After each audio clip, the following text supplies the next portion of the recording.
Bienvenidos a Voces en Movimiento, el podcast de la Asociación de Robótica Móvil Española, donde exploramos el presente y el futuro de la robótica móvil. A través de entrevistas con expertos, análisis de tendencia y debates sobre innovación, profundizaremos en el impacto de esta tecnología en la industria, la economía y la sociedad. Bienvenidos al podcast de ARME. Para este primer episodio contamos con dos invitados de excepción.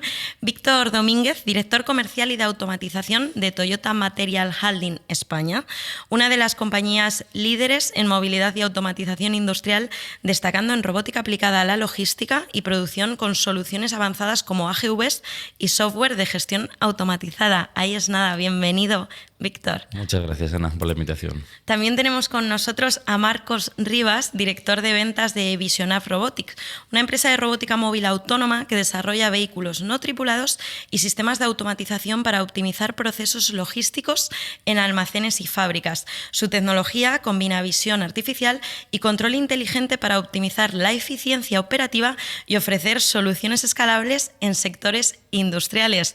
Tampoco nada mal, ¿eh? Bienvenido, Marcos, ¿qué tal? Muchísimas gracias, Ana.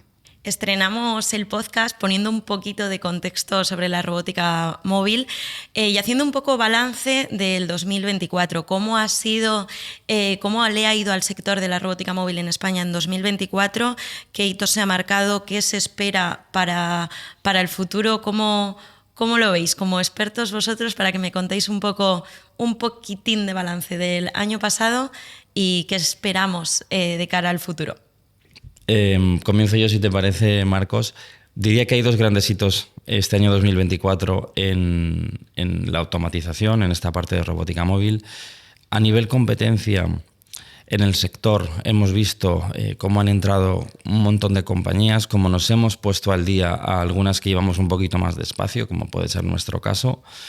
Y también, por otro lado, diría que los clientes se han quitado la vergüenza en esta parte. Se han quitado el miedo. Antes se estudiaba muy profundamente los casos, había muchísimo miedo a nivel presupuestario a la hora de embarcarse en proyectos, y ahora mismo la velocidad que podemos ver en los clientes, por lo menos en los sectores que nosotros trabajamos principalmente, vemos un cambio importante. Los clientes quieren hacer proyectos, están pidiendo que estudiemos, que les asesoremos, y encontramos un diferencial importante. Sí, totalmente de acuerdo con lo que has dicho, Víctor. Efectivamente, digamos que esta tecnología de la robótica móvil pues ya está en un proceso de estabilidad, a pesar de que cada año se van inventando vamos teniendo nuevos lanzamientos de productos o aplicaciones, ¿no?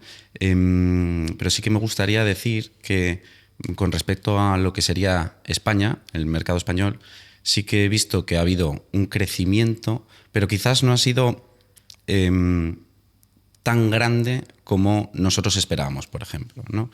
Yo creo que esto es debido a que muchas empresas que tenemos en España, muchas industrias que tenemos en España, tienen su matriz en Francia, la empresa madre, ¿no? En Francia, en Alemania, y quizás estos mercados el año pasado pues tuvieron un poquito de recesión, o estuvieron un poco más retraídos o un poco más vergonzosos a la hora de lanzar sus pedidos, ¿no? Y sí que hemos visto ese delay en el lanzamiento de los pedidos el año pasado. En cambio, empresas que son 100% españolas, sí que hemos visto que todo lo que estaba establecido para junio, el lanzamiento de un pedido en junio, sí que al final se lanzaba en junio. En cambio, eso, empresas francesas y alemanas, sí que estamos viendo que había un retraso de 3-6 meses.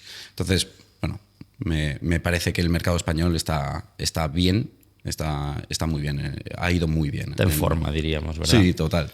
Completamente de acuerdo en esa parte que dices, que en función de si son empresas con matrices en otros países europeos o empresas más locales, hay un diferencial. Y luego es muy importante esos cortes cuando se comienza un proyecto y se inician esos a veces 8 meses, a veces 12 meses, cuando está el presupuesto aprobado o no está aprobado. Siempre hay grandes diferencias en esta parte, y se ha ralentizado en algunos casos algunas operaciones, y bueno, en las que participamos todos. Sí, totalmente de acuerdo.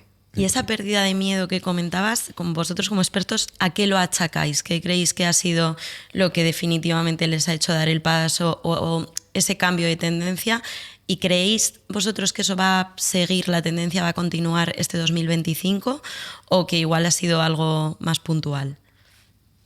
Bueno, el otro día veía unos datos a nivel europeo, por empezar por la parte más macro, unos datos de Interact Analysis, una empresa de estudio de mercado que es bastante importante, y si segmentamos por tipos la automatización, por soluciones, por tipología de soluciones, encontramos que quizá si nos centramos en conveyors, sorting, almacenamiento de pallets estándar o lo que es todo lo relacionado con picking de cajas, crece, pero moderadamente, vamos a decir, a nivel europeo. Y además era una proyección hacia el 2027-2028.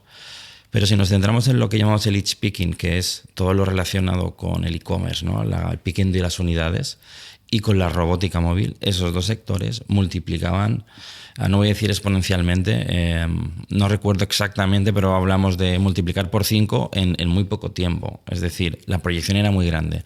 Y si particularizábamos en concreto en España, los datos arrojaban que íbamos a ser el país con mayor porcentaje de automatización en los próximos años. Hablamos en porcentaje, lógicamente la industria alemana o la industria francesa son muchísimo más grandes que las nuestras, ¿no?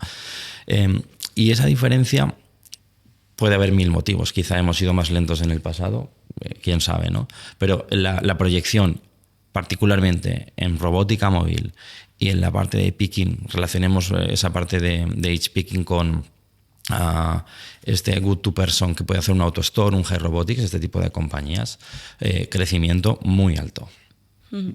Sí, yo creo que es clave la estabilidad que hay ahora mismo, ¿no? La estabilidad que hay ahora mismo en la hora de tener los productos adecuados para este tipo de aplicaciones y la tecnología, ¿no? Que ahora mismo ya se piensa que está al alcance de todo el mundo, y es que es verdad, ¿no? Está al alcance de cualquier empresa o de casi cualquier empresa, y al final eso pues, hace que sea más accesible.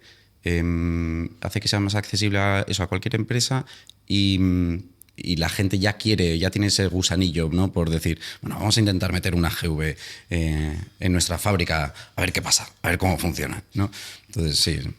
Es un momento envidia que se produce a veces cuando, claro, hoy en día con redes sociales hay continuas publicaciones de unos y de otros, y yo qué sé, pues me da igual el sector, pero a nivel comparativo todos se comparan. Cuando un cliente está visitando instalaciones, no es lo mismo visitar la instalación si quiero subcontratar a un operador logístico y encontrarte con un sistema mucho más tradicional, un proceso más tradicional, o con un proceso en el que estés viendo AGVs o sistemas robóticos. O sea, al final marca un antes y un después a esos niveles. O sea, para atraer clientes también es importante, diría, el haber dado un paso adelante en innovación en las compañías actualmente. Total, yo me quedo con el momento envidia, ¿no?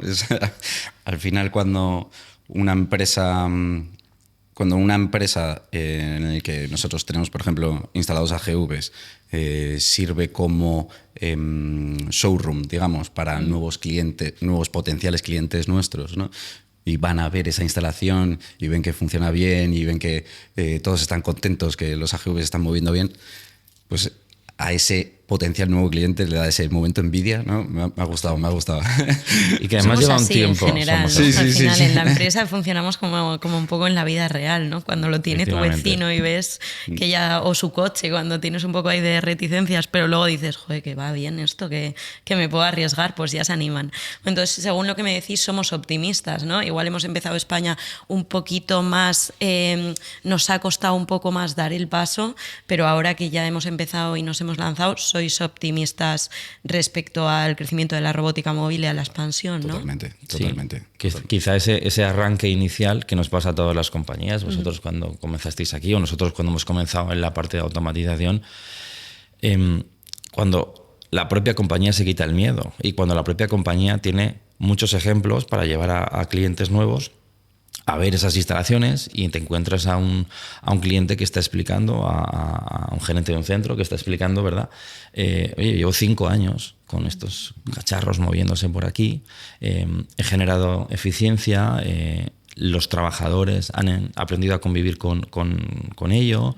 Todo esto creo que marca la gran diferencia. Sin duda. Y centrándonos un poco más, habéis mencionado ya un poquitín vuestros sectores, ¿no?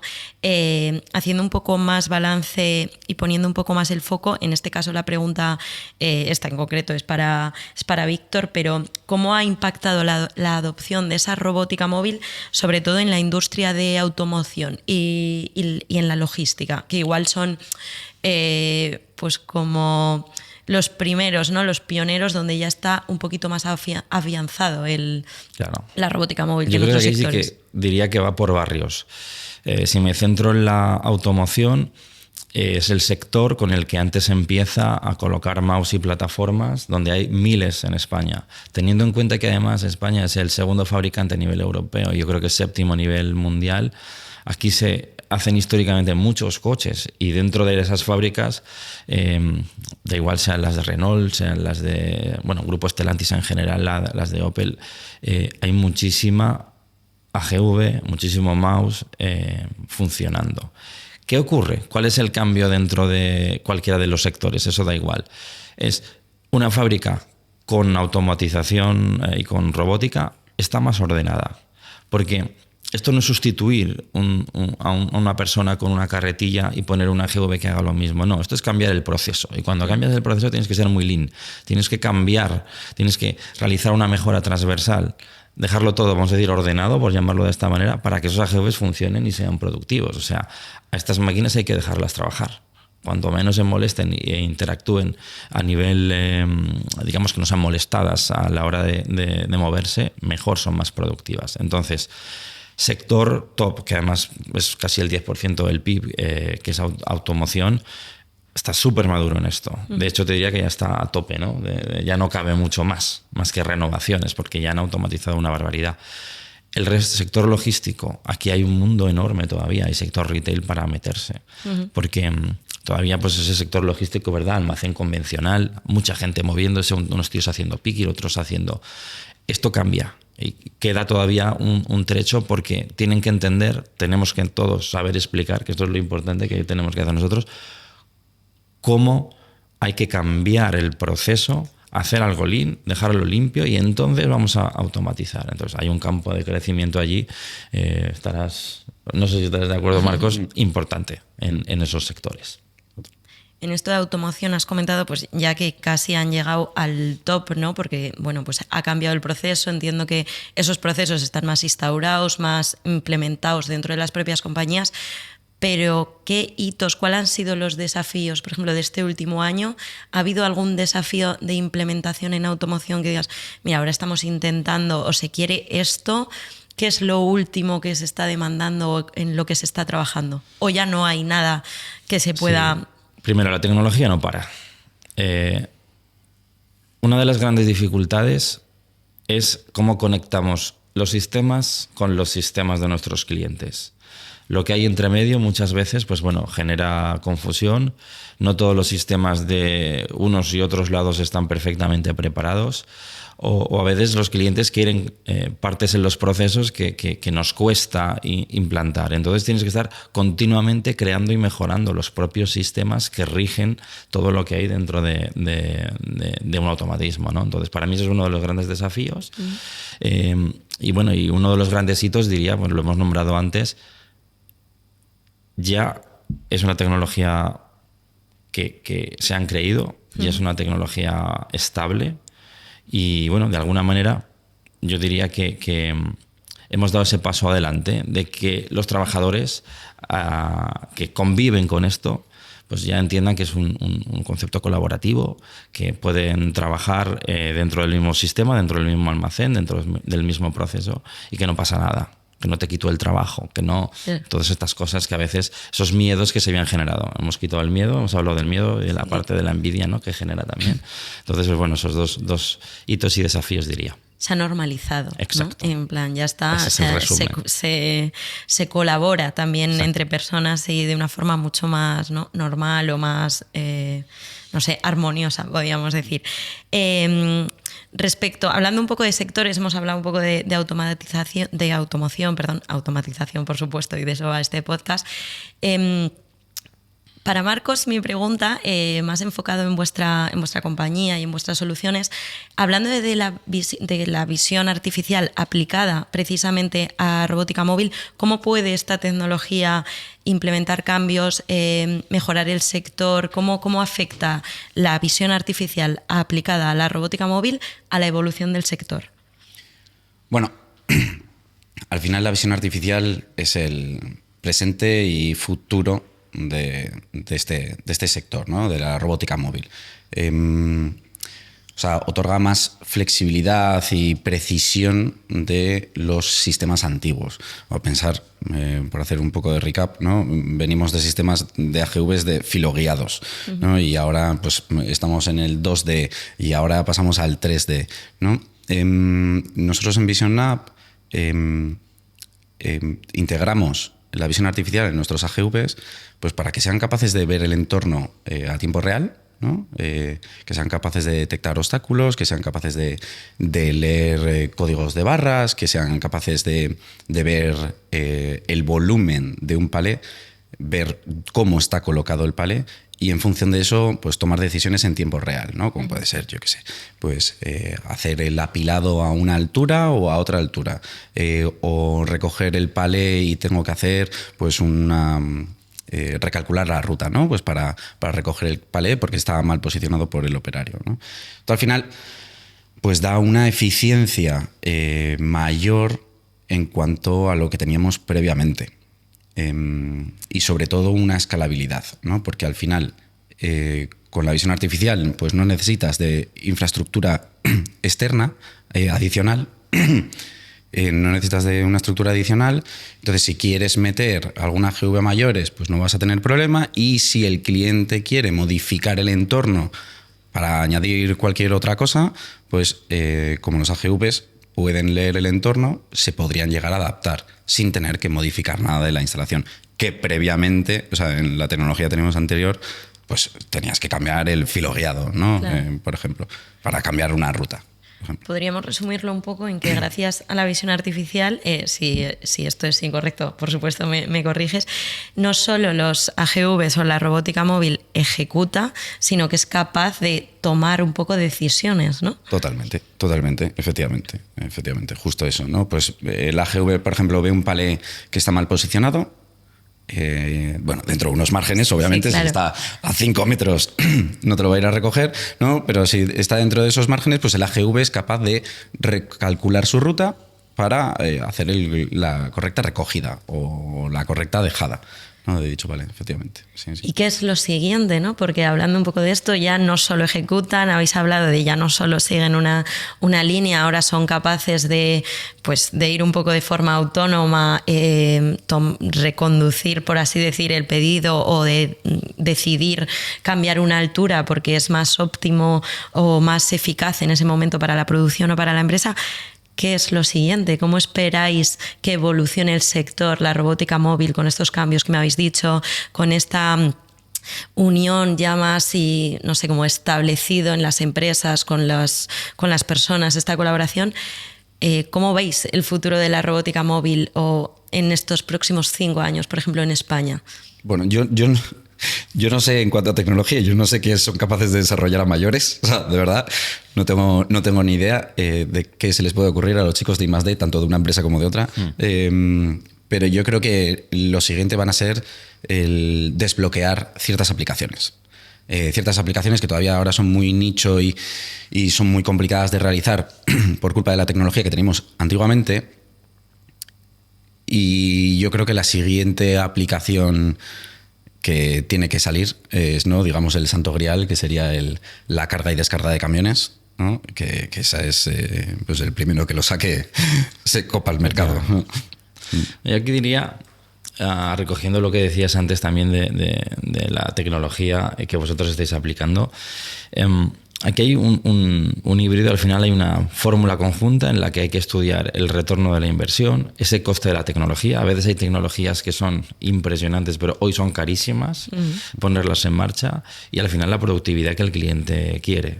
Entonces, en todo ese híbrido en función de unos y otros competidores, al final buscas sacar un throughput, una intensidad de trabajo, un volumen de palets, lo de cajas, lo que toque en cada uno de esos sistemas, ¿no? Entonces, ese híbrido, ese conjunto, ese bloque es el que da un resultado, ¿no? Porque no es siempre la última tecnología. Al final, probar la primera tecnología, no todo el mundo quiere coger esa gran innovación. Oye, quiero coger lo robusto, quiero coger. Entonces, en el conjunto de todo esto está esa posible solución. Lo que dices de los palets, esto es la clave. O sea, la clave, y ahí hay un debate súper profundo, porque existe alguna tecnología que descarga, pero son sistemas gigantes de muelles con una complejidad que es grande. Si tu almacén es alquilado, esto te interesa, no te interesa. Ese muelle que descarga súper rápido, luego tienes que vaciarlo rápido y ubicar, porque quieres usar esa productividad. O sea, esto no es tan sencillo, porque si tú miras los flujos de los almacenes de verdad, de una manera, digamos, como más compartimentada, puedes ser súper productivo aquí, pero esta productividad después no te va a ayudar en la siguiente parte del flujo, ¿vale? Claro, ahora bien, tipología de camiones, ¿verdad? Que son muy diferentes. Sí. Luego, las leyes que a nivel de descarga, pues aquí, ¿quién manda cuando descargas un camión? Es decir, la ley del transporte concretamente dice una serie de cosas. Cuando se carga, cuando se descarga. Responsabilidad es cómo se carga. Un conductor te puede marcar o te debe marcar cómo quiere las cosas. Claro, si hablamos de 33 palets ordenados iguales, no hay discusión, ¿vale? No hay debate, es más sencillo. Pero desde luego el que dé con la tecla es el que se llevará, lógicamente, el gato al agua. Porque ¿cuánta gente puede llegar a descargar camiones en España? Que es un nivel logístico, ¿no? Es una animalada, diría, sí, ¿no? Sí. Y bueno, no lo veo nada sencillo, porque luego también hay un debate abierto que es, oye, que es verdad, ¿qué hacemos con todos los carretillos que están descargando? Claro. ¿Vale? Porque esto es una realidad. ¿Qué hacemos con todo esto? Y ahí, a nivel país, tenemos que ser capaces de recolocar de una manera coherente. Porque ahí hay un diferencial bastante importante, ¿eh? Y me meto aquí, me he mojado en algo aquí complicado. Ya es abrir el melón del debate de quitamos el trabajo. Corta ahí, corta. ¿Cómo se está solucionando eso? O no sé si ya se está pensando en esto, entiendo que sí. Hay una necesidad, obviamente. Entiendo que hay muchas empresas intentándolo, lo que hemos comentado antes de la envidia, el primero que empiece o se atreva y le funcione, los demás irán absolutamente detrás. No sé en qué punto se está intentando y cómo, si este debate obviamente está abierto, si se plantea ya algo o cuando ya funcione lo de descargar camiones vemos qué hacemos. ¿Se trabaja en esto en las compañías en paralelo? Lo que yo sí que me he encontrado, ¿no? Es, por ejemplo, entrar a una empresa. O sea, no te sabría decir, justo en el caso particular de carga y descarga de camiones. Eso no te sé decir. Pero sí que lo que por lo menos yo me he encontrado en alguna empresa es, mira, quiero hacer este proyecto, ¿vale? Y este proyecto en global me lo invento, 10 AGVs, por decir algo. ¿Qué pasa? Que con estos 10 AGVs pues me voy a ahorrar, ¿no? Pues X número de personas, yo qué sé, 3 personas, por decir algo. Pero lo que pasa es que no puedo meterlos ahora los 10 del tirón, tengo que meter solo uno, porque solo me ahorro, o tengo que meter solo 2, porque solo me ahorro una persona que justo se jubila dentro de 3 meses. Y luego los otros 2 sí que se me jubilan, ¿sabes? O se acaba el contrato dentro de 1 año. Y entonces se va haciendo por partes, ¿no? Por fases, ¿no? El proyecto. Esto sí que me lo he encontrado. Que ya las empresas ya van con la idea de aprovechar que las personas se jubilan o que pues esas personas pues cambian de puesto dentro de la compañía. Esto sí que me lo he encontrado, pero claro, efectivamente el volumen de personas en la carga y descarga es muchísimo. Es cierto que hay una suerte también. Cuando miras los índices de rotación y preguntas a los clientes logísticos y retail, sobre todo de almacenes, es que es brutal. O sea, hay una rotación más alta que en otros sectores y, bueno, mucho personal que pues a veces dice, oye, yo aquí no quiero, prefiero estar en otro sitio. Entonces ya tienes la curva de aprendizaje que tienen todos. Hay que saber utilizar la radiofrecuencia, los sistemas del picking por voz, lo que sea, ¿no? Más las máquinas y ser productivo, porque no es lo mismo llevar 2 meses manejando una red táctil convencional, vamos a decir, que llevar 10 años manejando. Eso, claro. La diferencia a nivel productividad es inimaginable. Entonces, muchas veces lo principal que nos están poniendo, entiendo que os pasa similar, los clientes en la mesa es, clientes o cualquier tipo de compañía con la que estemos tratando, es tengo un problema de rotación, Es lo más continuo, lo más repetitivo que tenemos. Y ese problema de rotación me afecta tanto que abro la mente y voy a ver otras posibilidades. Hay zonas que cuando se instala la tecnológica de turno grande al lado y paga mejor, pues hay un desvío enorme de personas. Es así. Y entonces, pues depende de lo que estés moviendo dentro de esa logística que hagas. Claro, si tienes este problema de movimiento, ¿qué ocurre? O campañas, que las campañas tienes muchísimos picos también y te genera una falta de personal. Con lo cual, sí, es verdad que el tema de las personas es un debate abierto, pero es verdad también que la rotación, y es en un país con una...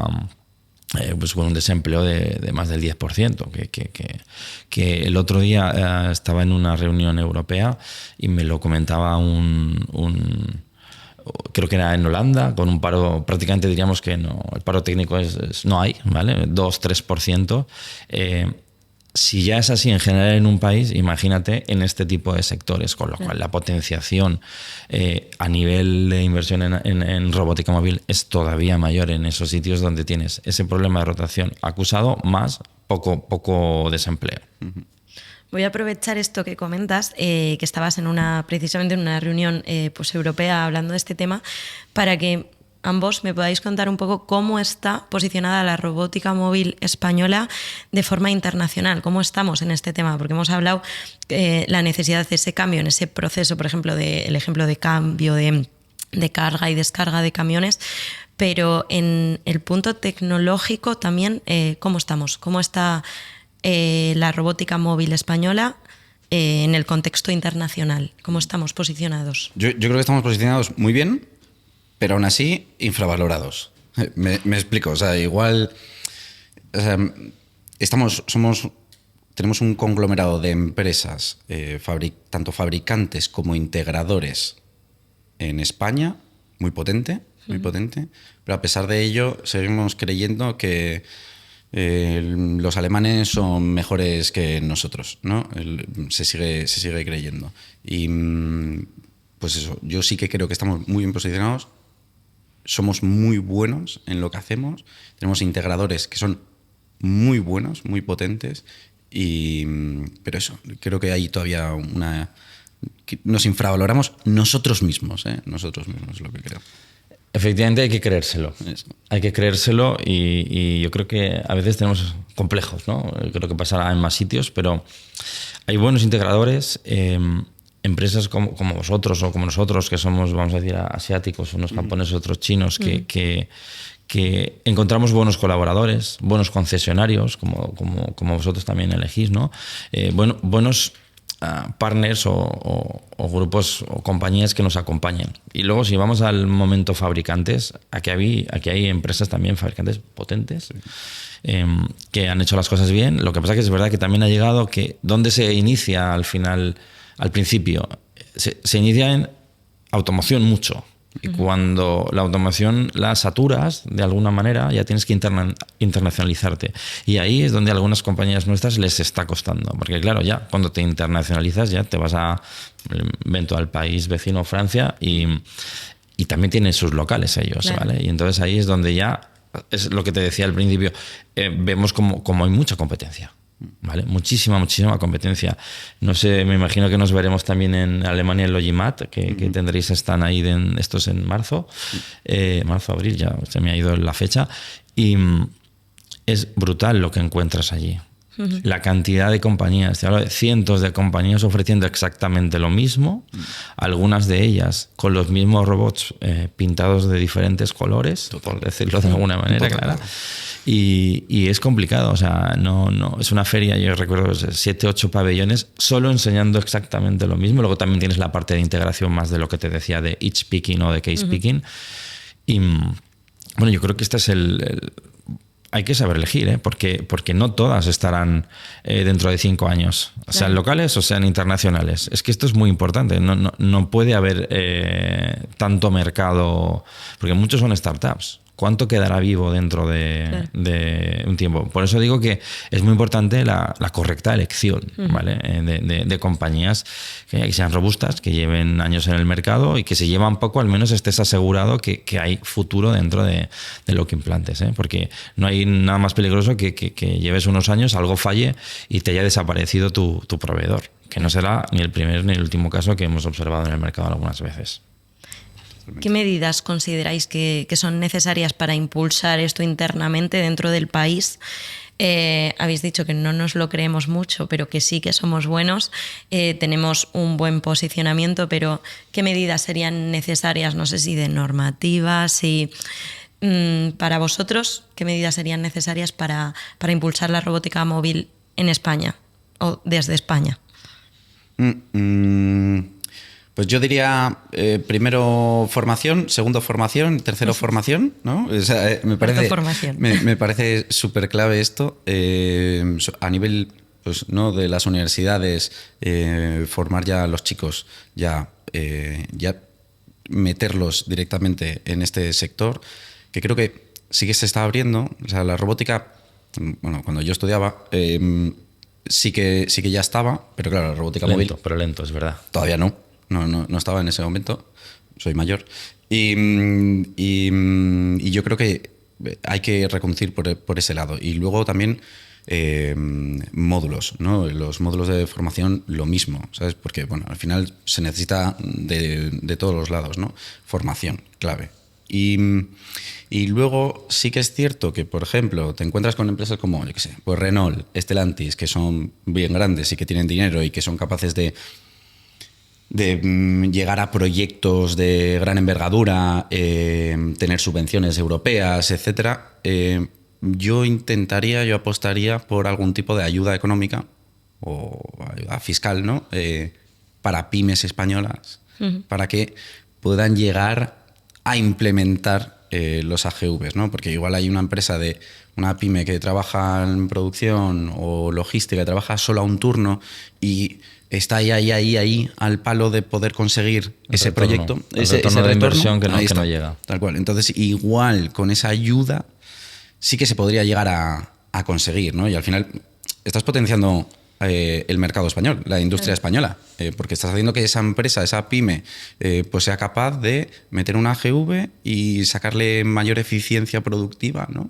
Y rentabilizar, pues, esos movimientos que no son de valor añadido, ¿no? Para la empresa. Entonces, yo creo que esas dos cositas son clave. Pero la primera, formación. Estoy de acuerdo en esa parte 100%. La formación es clave antes, en los que se están estudiando de inicio, digamos, en universidad. También dentro de nuestras propias compañías, pensando en lo que nos cuesta a nuestros propios comerciales muchas veces, que den ese paso adelante de que esta tecnología es para mí y que a veces ese miedo que se tiene interno, porque gracias a ellos es el punto donde te colocan después en un cliente y son capaces de desarrollar esa parte. O sea, hay que integrar eso poco a poco, pero yo creo que la idea de la formación previa es absolutamente clave, porque a nivel de industrialización hay que moverse, hay que dar un paso adelante, hay que ser un poquito más creativos a nivel país. Esto puede generar muchísima eficiencia y podemos ser competitivos. No solo competitivos localmente entre esas compañías que lo hacen antes unas que otras, sino competitivos internacionalmente. En los 80 el PIB estaba al 30% en industria y estamos al 16%. Y casi todo lo dirige la automoción aquí. Es decir, hemos ido hacia abajo. Si queremos dar un vuelco, o somos creativos, y aquí necesitamos, como decías, esa parte, llámala subvención o llámala que a nivel político se dé un paso adelante se confíe en esto, se haga una apuesta más real, ¿no? El ejemplo de donde estamos aquí, en Tecnalia, que es un ejemplo perfecto del sitio donde pues entre empresas, también gobierno vasco, se invierte mucho dinero para sacar algo nuevo, y alguien tiene que estudiarlo inicialmente, ¿no? Porque si siempre vamos a buscarle que a cualquier robot tenga el retorno de la inversión perfecto, que esto entiendo que ocurra en un cliente final que no lo necesita, pero alguien tiene que hacer esta investigación y esta comprensión de si esa tecnología nos vale o no nos vale. Entonces, bueno, creo que estamos bastante alineados en este punto. Tenemos que conseguir reindustrializar la empresa española, ¿no? Igual no a un nivel. ¿Colaboran en eso, según lo que me decís, la robótica móvil? Sí. Completamente. Es algo que, bueno, yo creo que está relacionado con lo que acabo de decir. Hay que hacer un incremento, un boost de creatividad, y bueno, o abrimos la mente en estos aspectos o entonces iremos muy despacio. Y otros países nos están adelantando por la derecha, por la izquierda y por todos los carriles. Totalmente. Al final, meterte en la robótica móvil, pues lo que hablamos, ¿no? O sea, tienes rentabilidad, más cerca o menos cerca del objetivo del año o 3 años que tenga la empresa o lo que sea, pero hace que podamos mantener las empresas en España. Hay empresas que antiguamente pues igual se tenían que ir me lo voy a inventar, a fabricar a China, por ejemplo, ¿no? Pues igual reindustrializando con este parque de robots nuevos, ¿no? La robótica móvil, digamos, nuevos, pues pueden llegar a quitarse de la cabeza la idea de tener que externalizar ciertas cosas, ¿no? Y al final, bueno, aumentaríamos nuestra potencia industrial, sin duda. Eso es. Y para terminar un poco así como cierre, quiero que a todos los que nos estén viendo, nos estén escuchando, seguro que hay alguno que todavía duda, o esas personas que dudan en si invertir en robótica móvil, ¿qué consejo, qué recomendación les daríais? Como expertos también, ¿eh? Yo le daría... mi mayor consejo es que al final que no tengan miedo. Que no tengan miedo. Al final esto es una tecnología que, como hemos dicho ya 80 veces ahora en el podcast, o sea, ya está estable, es madura, puede haber ciertas aplicaciones que digamos que son nuevas y que es lo que cambia, ¿no? Que es lo que puede dar, entre comillas, un poquito de miedo por ser los primeros en hacer tal aplicación. Pero en general esta tecnología está madura. Entonces, no tener miedo a esta tecnología y segundo, que no verla como que sea un coste, sino pues es que es una inversión. Al final, la robótica móvil es una inversión a largo plazo, ¿no? Bueno, corto o medio plazo, y que vas a hacer que mejore tu empresa, sea más eficiente productivamente. Y luego algo que dijiste antes, que a la hora de tener orden y limpieza en la fábrica, sí. O sea, el cambio es brutal de una empresa que tenga GVs a la que no tenga, ¿no?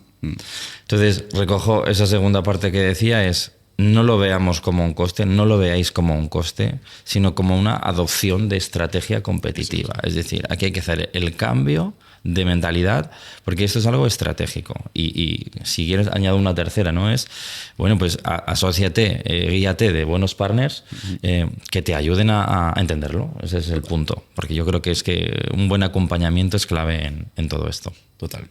Bueno, pues con esta reflexión final y este súper consejo y súper recomendación, damos por finalizado este primer episodio, ¿no?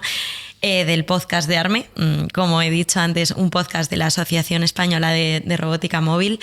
Quería agradeceros enormemente haber estado aquí, haber sido esos valientes que hemos animado a ser valientes a todo el mundo con la robótica móvil, o a vosotros también, ser valientes por querer acompañarnos, por estrenaros aquí con nosotros en el podcast y también por darnos absolutamente vuestra visión de futuro, de ese balance de 2024, cómo lo veis. Os deseo a ambos, bueno, y a todo el sector, la mayor de las suertes y de nuevo eso. Víctor, Marcos, muchísimas gracias. A Toyota, a Vision-Up, por supuesto, por haber querido colaborar de una forma así, darnos esos consejos y esas recomendaciones y ese balance. Muchísimas gracias. Muchas gracias a vosotros. Ha sido un placer. Muchas gracias a todos vosotros por vernos y escucharnos. Nos vemos en el siguiente podcast. Producido por SuitePro, la agencia de marketing industrial, combinando estrategia y ejecución épica.